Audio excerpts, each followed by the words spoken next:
Cara mengatasi gejala flu dan batuk untuk anak-anak Bunda dengan menggunakan yaitu 1 ruas batang kencur yang sudah dimemarkan dan 2 sendok makan gula putih.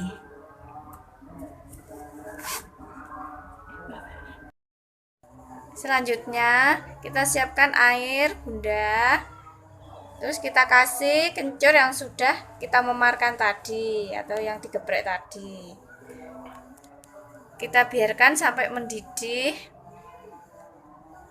selama 5 menit sampai 10 menit. Lalu kita tuangkan gula tadi ke gelas Bunda.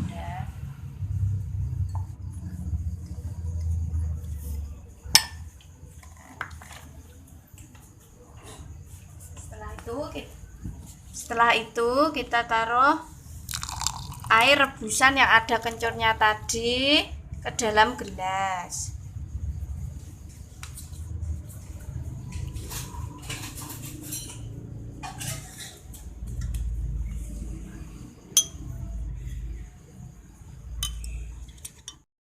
Lalu kita aduk.